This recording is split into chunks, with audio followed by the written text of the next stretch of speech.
If you can't rest without feeling guilty, you freeze around men you actually like, or you feel exhausted by your own life, you're in survival mode. And by the end of this video, you'll understand why it happens, what it's costing you, and how staying in this state quietly blocks you from the kind of love and life you say you want.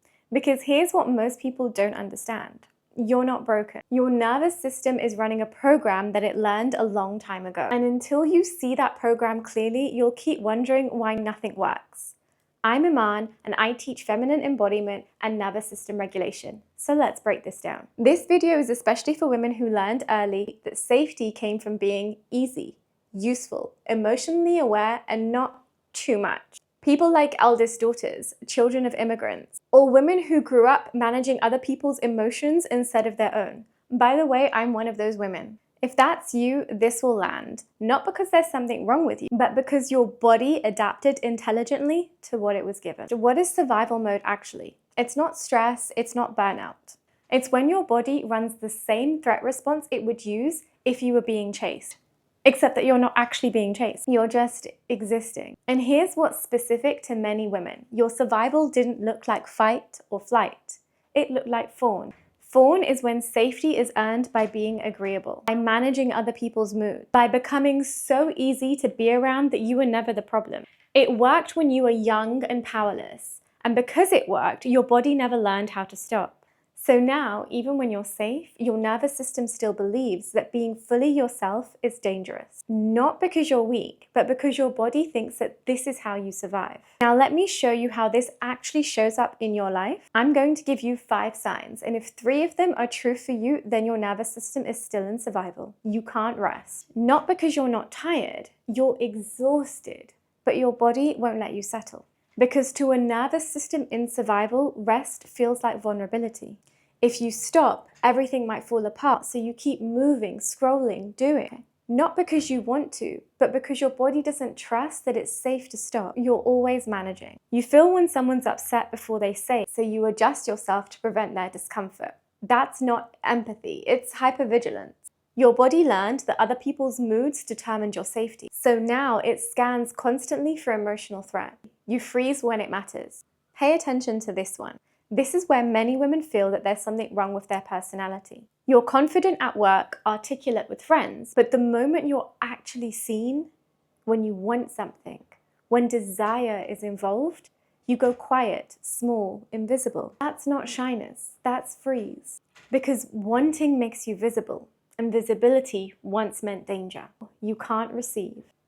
Compliments feel uncomfortable, and help feels like debt. Someone sends you a kind message and your body feels pressure immediately to respond perfectly because your nervous system learned that nothing comes for free. Being given to means that you owe something back.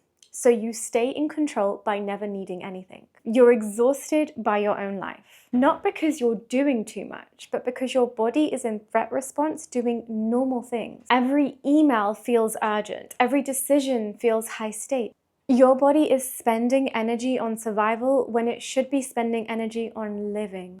If 3 or more of those signs landed for you, stay with me, because now we're going to look at what it's actually costing you, and this is the part most women never see. First, your relationships. You attract people who need you to manage them because that's what your nervous system is used to doing. And you push away people who actually see you because being seen means being vulnerable. So you end up in relationships where you're always holding everything and you still feel completely alone.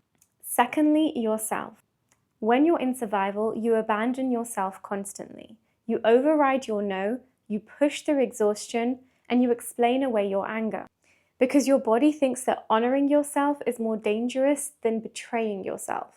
That's the real cost. Thirdly, your body. Chronic survival wears you down. Your cortisol stays high, your digestion suffers, sleep is broken, and your period becomes brutal. Because your body is managing threat instead of repairing itself. Fourthly, your desire. You lose touch with what you want, not because you don't care, but because wanting makes you vulnerable.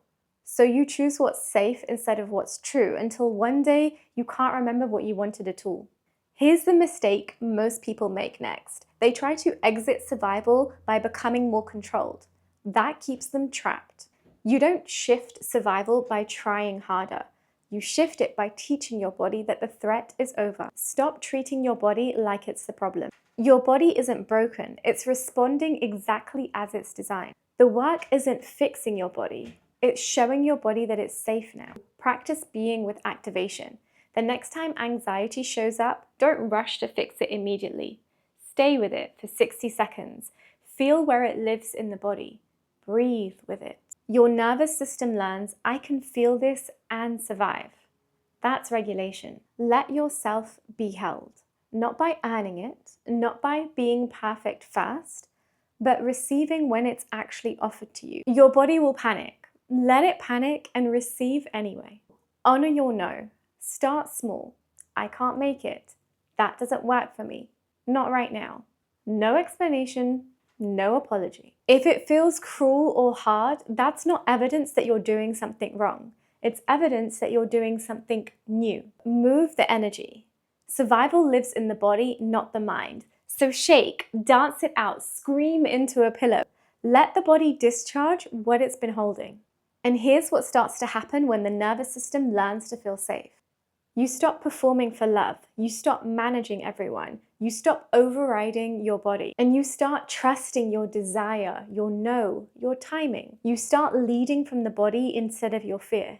That's sovereignty. Not the absence of fear, the capacity to feel it and choose yourself anyway. The feminine nervous system in survival isn't a flaw, it's an adaptation. But you're not in survival mode anymore, and your body gets to learn that. If you want more on this, I break down why you over-explain yourself in relationships. It's the same mechanism, I'll link it below.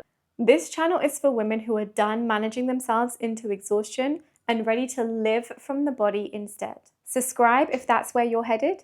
I'll see you in the next one.